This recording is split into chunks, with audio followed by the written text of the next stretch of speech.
เครื่องประดับประดาเอย่องตามย่าวเหือนบ่ว่าจะเป็นประเภทใหญ่หรือน้อยเส้นโคมไฟโถดอกไม้และเครื่องใส้ในครัวเหือนประเภทต่างๆที่พวกเขากำลังเห็นอยู่นี่ล้วนได้ผ่านการค้นคิดออกแบบและผลิตมาจากดินเหนียว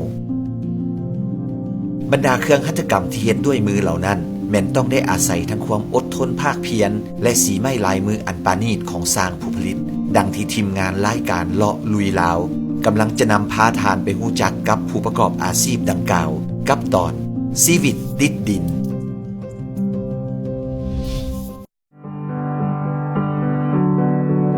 บ้านจานเหนือเป็นอีกบ้านหนึ่งที่ตั้งอยู่ฝากเมืองจอมเพชรนครหลวงพระบางแขวงหลวงพระบางบ้านนี้มีชื่อเสียงด้านงานหัตถกรรมเครื่องปั้นดินเผาและเป็นเพียงบ้านเดียวในนครหลวงพระบางที่ยังคงรักษามูลเสื้อการผลิตแบบดั้งเดิมนี้ได้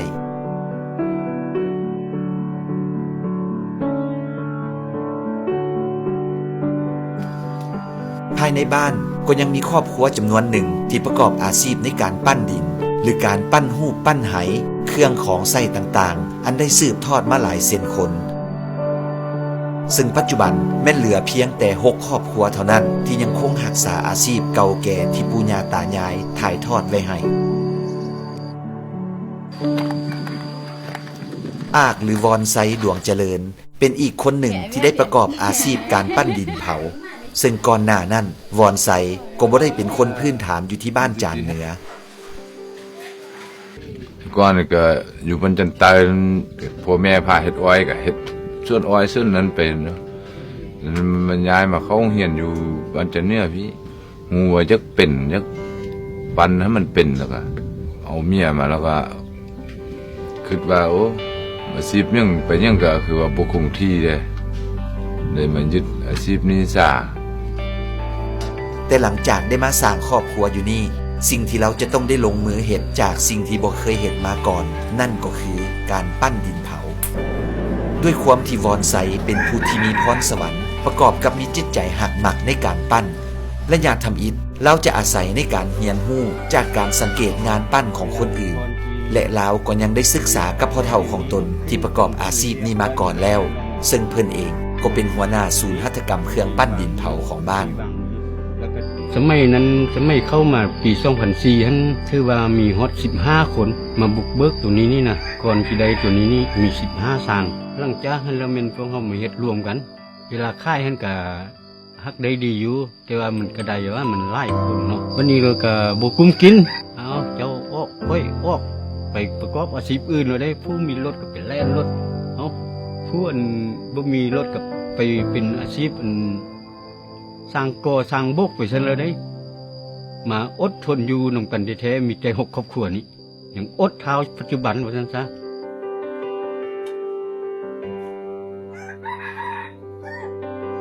ตกมาเป็นเคยของพอนี้แล้วพอเราชิดซ่อนเรื่องการปันโมโลให้นี้เฮ้เบื้องทำอิฐแท้กะฮักเจอก็ครับบ่อยากเอากันเด้อแล้วแต่ว่าอยู่หน้าหันนี้เฮาบ่มีอาชีพแน่เนาะเฮาบ่มีอาชีพเราจำเป็นได้บอกลูกเคยว่าเฮาต้องตั้งใจในอาชีพนี้เพราะว่าอาชีพนี้มันจะอาจยืนอยู่คงตัวหลายกว่าซั่นนะในตอนนั้นวอนไซได้เริ่มจากการปั้นเครื่องปั้นที่ง่ายๆแล้วจึงคอยเริ่มเข้าสู่อันที่ยากซึ่งปัจจุบันนี้เรามีความสามารถในการปั้นนับตั้งแต่เครื่องสิ้นน้อยๆเช่นจอกน้ำจานถ้วยจนไปฮอดเครื่องที่ใหญ่ที่สุดบ่ว่าจะเป็นโถดอกไม้ไหหม้อโคมไฟเครื่องเหล่านี้เราสามารถเฮ็ดได้ด้วยความสำนิสำนาญและปราณีตจบงาม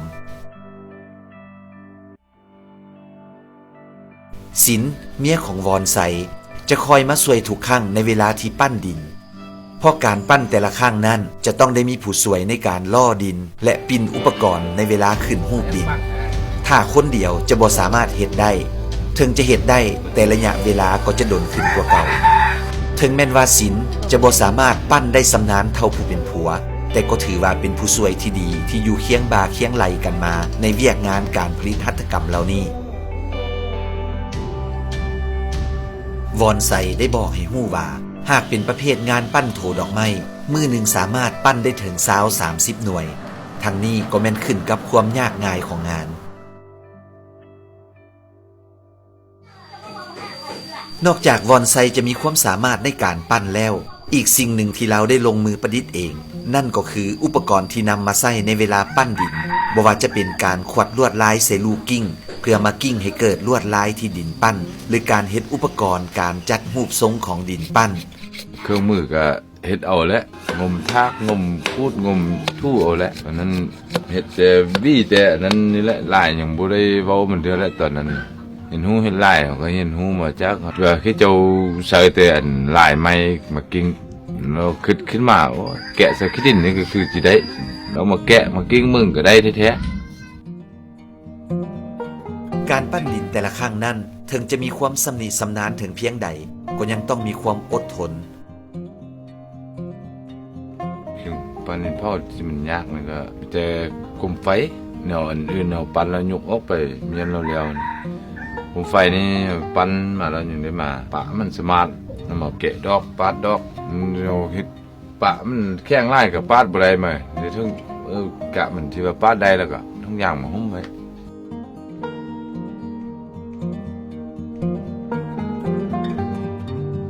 ดินของหมู่บ้านจานเหนือแห่งนี้แม่นเป็นดินที่มีคุณลักษณะพิเศษกว่าที่อื่นๆเพราะเป็นประเภทดินดากแดงซึ่งจะมีความเหนียวดีเกือบทุกพื้นที่ของบ้านแม่นสามารถนำเอามาปั้นได้ถือว่าแม่นของขวัญจากธรรมชาติที่มอบให้แก่ประชาชนและพวกเขาเองก็มีหัวคิดประดิษฐ์สร้างในการหมุนไส้ทาแห้งที่มีอยู่มาหับไส้การดำรงชีวิตก่อนจะได้เครื่องปั้นดินเผาแต่ละสิ้นละอันนั้นก็บ่แม่นเรื่องง่ายก่อนอื่นแม่นต้องได้ไปขุดเอาดินเพื่อนำเอามาบดด้วยเครื่องจักรบดดินที่สามารถบดให้ละเอียดได้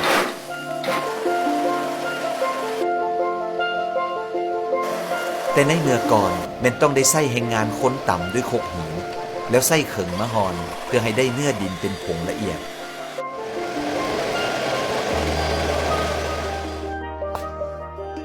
เมื่อได้ตามจำนวนที่ต้องการแล้วก็นำเอาน้ำมาผสมใส่ดินหรือตามภาษาชาวบ้านเอิ้นกันว่าการมาดินเพื่อให้เนื้อดินมีความเหนียวและอ่อนดี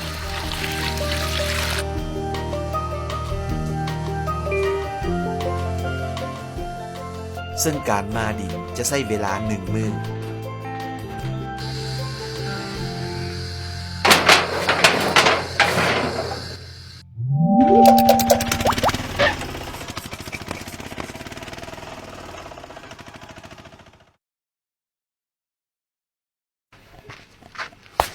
หลังจากนั้นก็เข้าสู่ขั้นตอนของการนวดดิน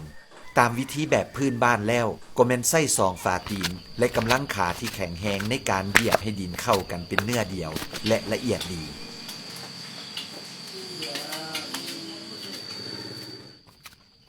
คันเอาเหยียบมื้อเช้าก็ประมาณครึ่งชั่วโมงก็แล้วแต่มาถึงปัจจุบันทางศูนย์ก็ได้นำใส่เครื่องจักรนวดดินเข้ามาเพื่อเป็นการประหยัดแรงงานและเวลาเฮ็ดให้เนื้อดินมีความละเอียดดีขึ้นและมีคุณภาพดีขึ้นกว่าเก่าหลังจากนวดดินจนได้ตามความต้องการแล้วก็จะเข้าสู่ขั้นตอนการปั้น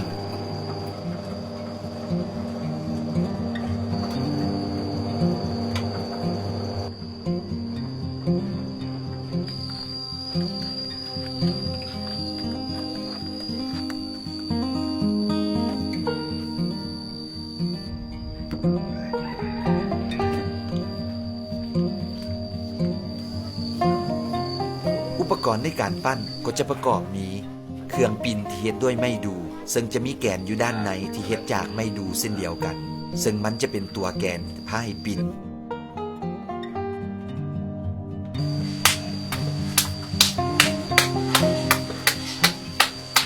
ต่อมาก็แม่นลูกกิ้งเพื่อนวดหน้าดินให้เสมอกันก่อนขึ้นหูก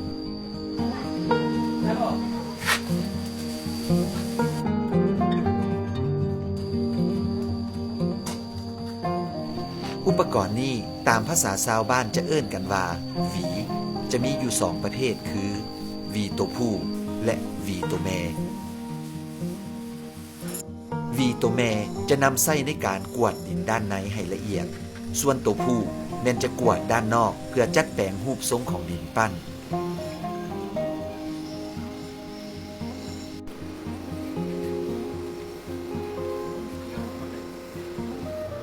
อุปกรณ์สำคัญอีกอันหนึ่งแม่นไม้เอิ้นว่าไม้คันหลาวที่จะช่วยในการปาดรูปทรงของงานปั้น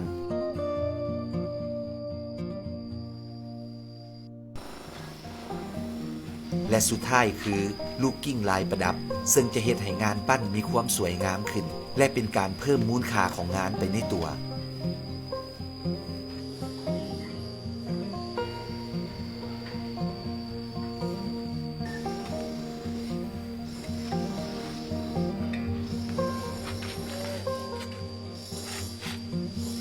ภายหลังสำเร็จจากการปั้นแล้วก็เพียงแต่ปะไว้จนกว่าดินปั้นนั่นจะแห้งดี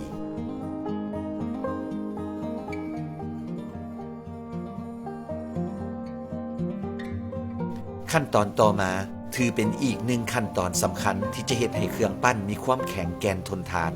นั่นก็คือขั้นตอนการเผา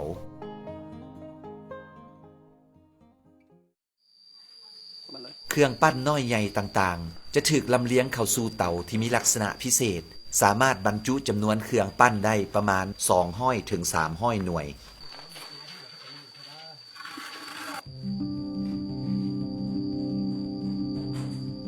ในการจัดเรียงเป็นจัดเรียงด้านในออกสู่ด้านนอก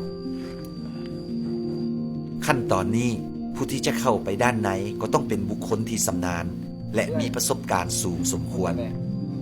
เพราะหากจัดวางบ่ละเอียดก็จะเฮ็ดให้การใส่เครื่องเผาบ่ได้หลาย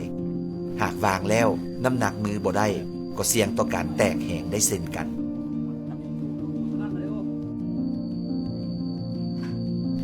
เมื่อจัดสรรเครื่องเผาเข้าเตาเหี่ยมห้อยแล้วพวกเขาก็ดังไฟสูงใส่เพื่อให้ความร้อนค่อยๆผ่านเข้าไปด้านในปากกระบอกของเตาจนสามารถสังเกตเห็นควันปลิวออกจากกระบอกด้านหลังของเตาเผาสำหรับขั้นตอนนี้เป็นต้องได้นั่งสุมไฟเพื่อควบคุมความร้อนอย่างใกล้ชิด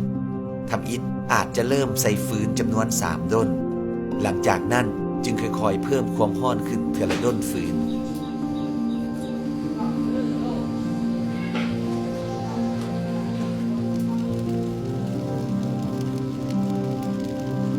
การเผาแม้จะเป็นการเผาด้วยวิธีแบบพื้นบ้านที่บ่มีเครื่องวัดแทกอุณหภูมิแต่จะอาศัยในการสังเกตแปลวไฟว่ามันสามารถเผาเครื่องปั้นด้านหน้านั่นแดงดีและไฟสามารถเผาติดเครื่องปั้นนั่นได้แล้วบ่ซึ่งต้องได้เอาใจใส่ขั้นตอนทำอิฐนี้เป็นพิเศษหากบ่เบิ่งเป็นพิเศษอาจจะเฮ็ดให้ระดับไฟบ่สม่ำเสมอซึ่งจะส่งผลกระทบต่อกับงานปั้นได้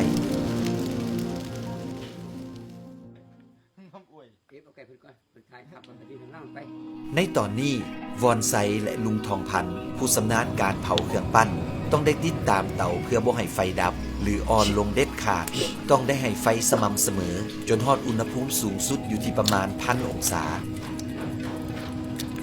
สำคัญสุดแล้วก็แบบไฟที่เปลวไฟที่ไปติดให้ทำอีกนะเห็นว่ามันติดแหละติดแล้วเราเขาจีคุ้มซะเอาไปติดตึ้มก็บ่ได้เขาเบิ่งเปลวไฟสุดนี้ไปได้3 เท่า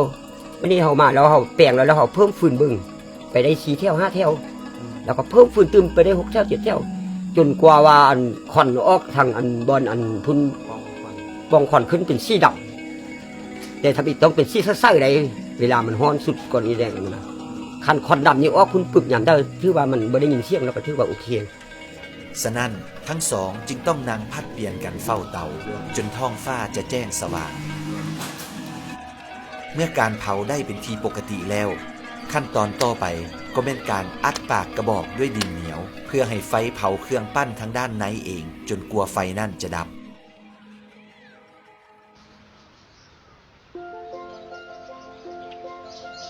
ภายหลังไฟเผาเครื่องปั้นอ่อนลงก็จะทำการเจาะปากกระบอกเพื่อระบายความร้อน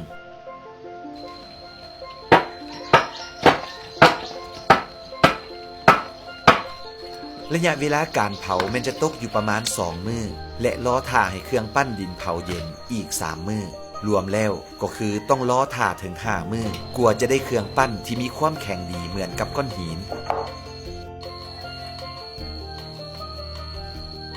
ในขั้นตอนการขนและลำเลียงออกจากเตาก็จะมีชาวบ้านทั้งเด็กน้อยและผู้ใหญ่มาช่วยกันขนเครื่องปั้นออกจากเตา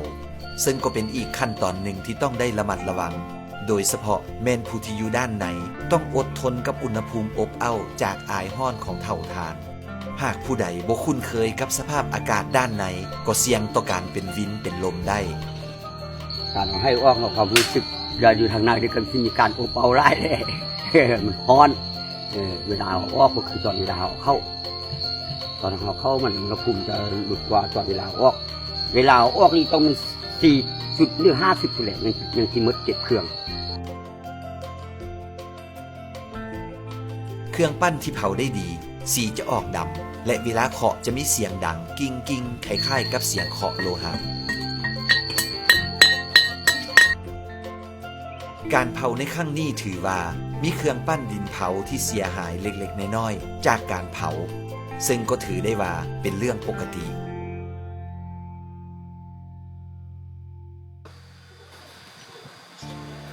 นอกจากเครื่องปั้นดินเผาประเภทดินแบบนี้แล้วทางศูนย์ยังได้มีการปั้นดินเผาที่เคลือบด้วยเซรามิกซึ่งสีเซรามิกที่นำมาเคลือบนั่นเป็นวัตถุที่เฮ็ดมาจากธรรมชาติโดยบ่มีผลข้างเคียงอย่างทั้งนั้นซึ่งการเผางานเซรามิกแม้นต้องได้เผาในตู้ที่อาศัยการเผาด้วยแก๊สซึ่งจะอยู่ที่อุณหภูมิ 1,200 องศาขึ้นไปเพราะมันจะเฮ็ดให้สีติดทนดีในการเผานี่ระวังที่สุดเวลาเปลี่ยนทั้งแก๊สผ่าเครื่องหัวแตกเราเปลี่ยนบ่ทันแล้วไฟมันดับตอนไฟมันดับเราเปิดเบาแก๊สบ่ทัน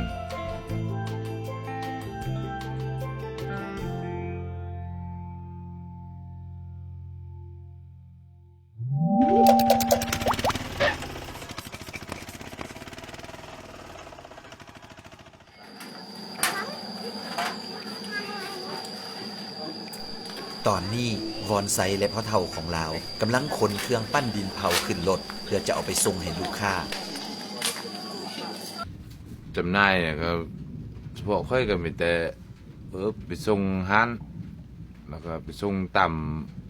บ้านพักองค์แฮมที่เจ้าสั่งมาขั้นตอนการจัดแจงเครื่องปั้นแต่ละประเภทขึ้นรถนั้นก็แม่นต้องได้ระมัดระวังและจัดแจงบ่ให้มันมีซองว่างที่จะเฮ็ดให้เครื่องปั้นนั้นเกิดการกระทบกันและมีความเสียหายเกิดขึ้นการจัดแจงนั้นแม่นเริ่มจากการนำเอาเครื่องปั้นที่ใหญ่ขึ้นก่อนจึงนำเอาเครื่องปั้นประเภทน้อยซ่อนใส่ด้านในเพื่อบรรจุใส่รถให้ได้จำนวนหลายบรรดาเด็กน้อยลูกหลานก็ได้มาช่วยขนด้วยความห้าวหันจำนวนของเครื่องปั้นที่จะนำส่งในมื้อนี้รวมทั้งหมดมี250หน่วย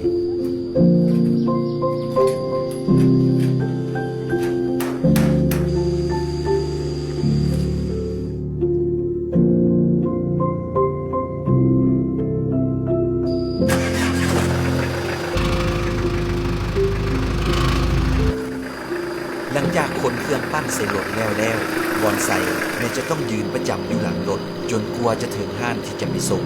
ก็ต้องได้เบิ่งเครื่องปั้นและเฝ้าระวังบ่ให้มันตกเหี่ยเสียหาย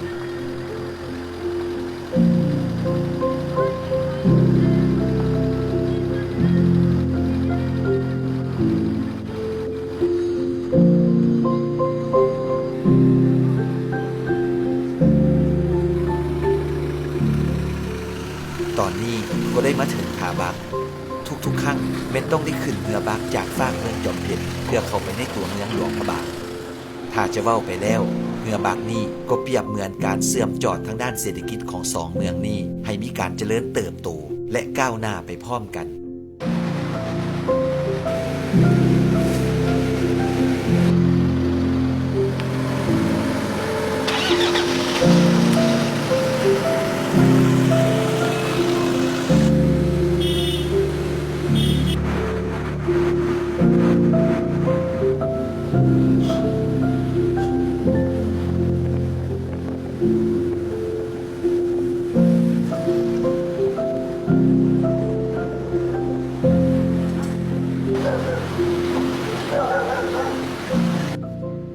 ภายหลังมาฮอดห้านแล้วทุกคนก็ได้ช่วยกันขนเครื่องปั้นลงและจัดแปลงเพื่อความเป็นระเบียบเรียบร้อย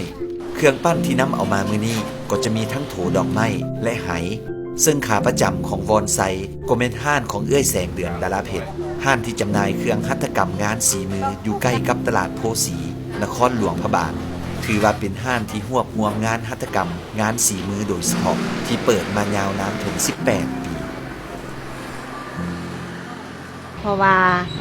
อันติกี้กะอันย้อนความมักได้เนาะเขาจะมาเปิดตลาดนี่แล้วก็เลยว่า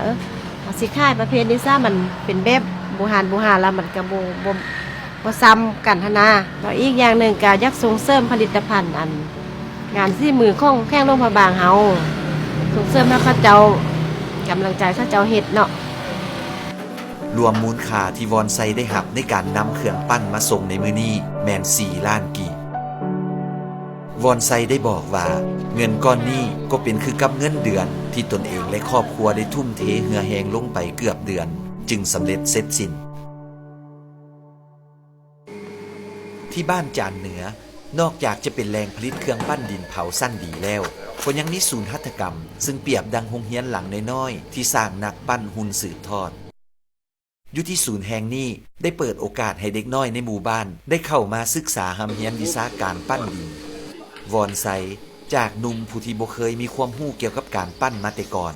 แต่เดี๋ยวนี้ได้กลายมาเป็นอาจารย์สอนผู้สำคัญพร้อมที่จะถ่ายทอดวิชาศิลปะการสร้างสรรค์ดินเหนียวให้แก่น้องนุ่งลูกหลานแต่ข้าพเจ้านี่เนี่ยคืออยากให้อาชีพนี้เนี่ยคงอยู่ในบรรจารนี้ไปตลอดเพราะฉะนั้นจึงข้าพเจ้าจึงมาสอนให้นักเรียนเป็นบรรจารนี้ร่วงบางบอลเดียวเพราะฉะนั้นมันเป็นบอลปันเนาะเพราะฉะนั้นข้าพเจ้านี่บ่อยากให้มันสูญหายออกจากบรรจารนี้ไป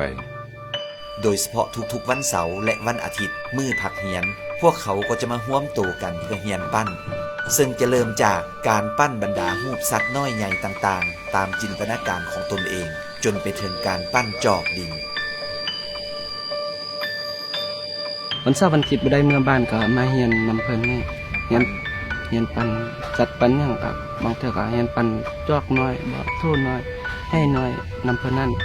อาชีพปั้นให้นี่ก็แม่นอาชีพหนึงที่หาเงินใส่ในครอบครัวครับได้ถ้าเฮาเฮ็ดเฮาก็ได้ถ้าเฮาบ่เฮ็ดเฮาก็บ่ได้ถ้าเกี่ยวกับอาชีพนี้ต้องเป็นคนดูมันก็มักเป็นน้อยมาแล้วก็เรียนแท้ตัวแม่ก็ว่ายาวมากปันดีปันได้แล้วก็ส่งเสริมนี่เครื่องปั้นเหล่านี้ก็เป็นอีกงานฝีมือหนึ่งที่สามารถเฮ็ดให้เด็กน้อยมีรายได้เสริม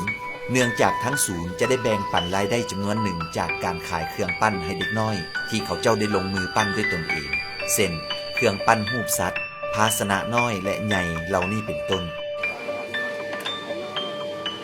ก็ดีใจหลายที่ว่าเราได้ฝึกความรู้ที่ตัวเองเรียนมาเนาะ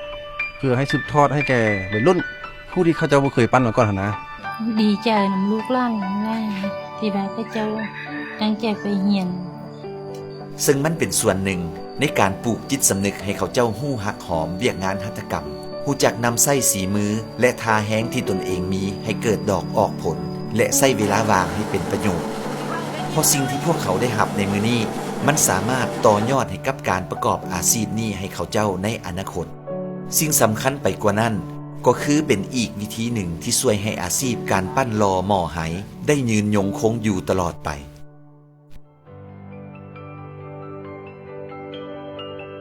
อีกหนึ่งอาชีพที่สุจริตอาชีพที่ต้องได้เพิ่งสองมือและความคิดสร้างสรรค์ประกอบด้วยความวิจิตรบรรจงด้วยความละเอียดปราณีตภูมิปัญญาชาวบ้านในการรู้จักหันเอาทรัพยากรที่ตนมีในท้องถิ่นมาสู่อาชีพที่สามารถเบิ่งแยงดูแลตนเองได้นั่นเป็นสิ่งที่พิเศษหลาย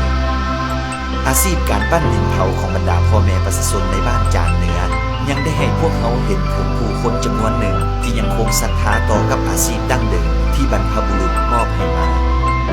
มันจะดีหลายหากคนลาวเฮาเองหันมานิยมกับงานหัตถกรรมสีมือของคนลาวเพื่อให้มีการยกระดับงานสีมือนี้ให้ดียิ่งขึ้นและก้าวไกลไปหลายกว่านี้